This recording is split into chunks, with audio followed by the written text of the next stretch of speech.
ये शख्स आखिर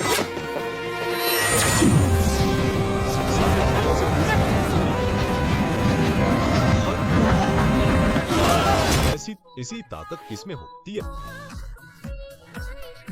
आपके सामने वही है जिनका जिक्र 12 साल पहले मास्टर वांग यो ने अपने शिष्य के रूप में किया। ये हैं दानव संप्रदाय के प्रमुख ये डिंगजी के बेटे या अंशी। मास्टर वांग यो ने ही इनका नाम रखा था वुशिन। मिंग हो ने जैसे ही वुशिन को देखा तुरंत आगे बढ़कर बेसब्री से उस सवाल का जवाब पूछने लगा जिसे वो सालों से ढूंढ रहा था। वुशिन ने राक्षस सभागार की गुप्त विद्या हृदय माया मंत्र का इस्तेमाल कर मिंग हो को उसके उजड़े हुए परिवार की यादें फिर से दिखा दी। बूढ़े साधु तुमसे कुछ नहीं कहेंगे। वुशिन ने जो कहना था कि ये गुरुजी की किस्मत की परीक्षा है। अब आगे क्या करना है वो उन्हें खुद समझना होगा। इसे मेरा एहसान समझ लो।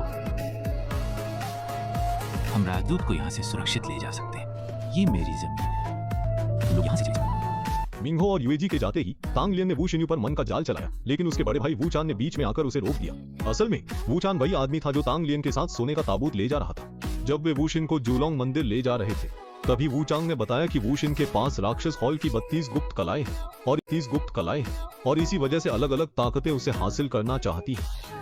इसी चर्चा के बीच की दानव संप्रदाय भी वुशिन के पीछे है। तभी सफेद बालों वाला साधु गाड़ी की छत पर आ पहुंचा।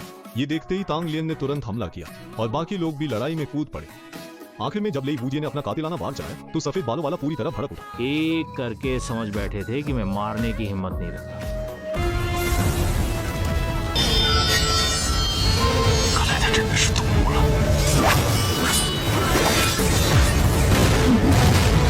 उसने तलवार का ऐसा जबरदस्त वार किया कि कई लोग तेज ताकत से उछलकर जमीन पर जा गिरे। उसी पल बेहोश वुशिन आकर सफेद बालों वाले साधु के पीछे दिखाई दिया। जैसे ही सफेद बालों वाला साधु वुशिन के करीब पहुंचा, तांग लियान अचानक उठकर उस पर एक छुपा हुआ हथियार चला देता है, लेकिन सफेद बालों वाला साधु फुर्ती से वार बचा लेता है और पलक झपकते ही तांग लियान को फिर से जमीन पर पटक देता है। खड़े हो पाओगे या नहीं, इधर उधर मत देखो। अगर मेरी आवाज सुन रहे हो तो सामने आकर खड़े हो जाओ। तांग लियान, मैं किसी का खून करना नहीं चाहता था, फिर तुमने मुझे मजबूर ही क्यों किया?